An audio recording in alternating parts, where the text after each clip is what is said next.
ഇഷ്ടമില്ലാത്ത ചോദ്യം ചോദിച്ചപ്പോൾ മാധ്യമപ്രവർത്തകർക്ക് നേരെ ഭീഷണി മുഴക്കി BJP സംസ്ഥാന അധ്യക്ഷൻ കെ സുരേന്ദ്രൻ. പാലക്കാട് തെരഞ്ഞെടുപ്പിന്റെ പേരിൽ വാർത്ത നൽകിയവരെ കൈകാര്യം ചെയ്യുമെന്നാണ് സുരേന്ദ്രൻ പറയുന്നത്. അർത്ഥശങ്കയ്ക്കിടയില്ലാത്ത വിധം ഞാൻ ഒരു കാര്യം വ്യക്തമാക്കാം. പാലക്കാട് ഉപതെരഞ്ഞെടുപ്പിന്റെ മറവിൽ നൂറുകണക്കിന് ബലിദാനികൾ ജീവൻ നൽകി പടുത്തുയർത്തിയ ഒരു മഹാപ്രസ്ഥാനത്തെ കരിവാരി തേക്കാൻ കഴിഞ്ഞ ദിവസങ്ങളിലായി മാധ്യമങ്ങൾ നടത്തുന്ന ശ്രമത്തെ ഒരു തരത്തിലും അംഗീകരിക്കില്ല. അത്തരം നെറികേടുകൾ കാണിച്ച ഒരുത്തനെ വെറുതെ വിടില്ല. കേരളത്തിലെ മാധ്യമപ്രവർത്തകരോടാണ് പറയുന്നത്.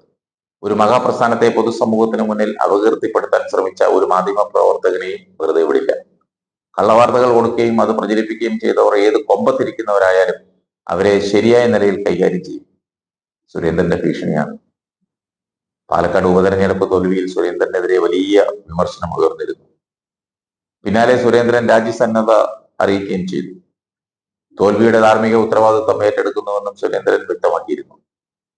ദേശീയ പ്രസിഡന്റ് JP നദ്ദ, സംഘടനാ ജനറൽ സെക്രട്ടറി BL സന്തോഷ് എന്നിവരെയാണ് രാജ്യസന്നദ്ധ അറിയിച്ചത്.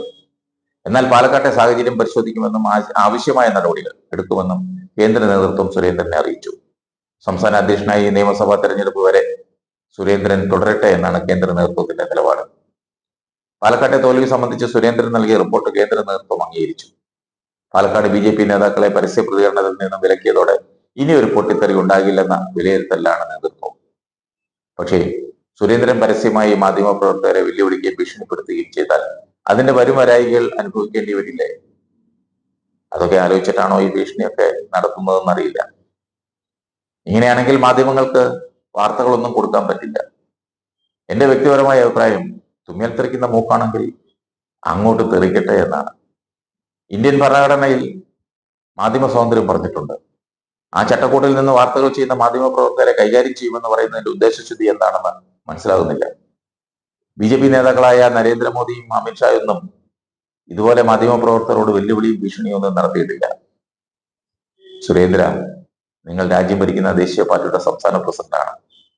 നിങ്ങളിരിക്കുന്ന കസേരയുടെ വില കളയരുത്. വെറും തറ ഗുണ്ടകൾ സംസാരിക്കുന്നത് പോലെ സംസാരിക്കരുത്. അത്രേ പറയാനുള്ളൂ.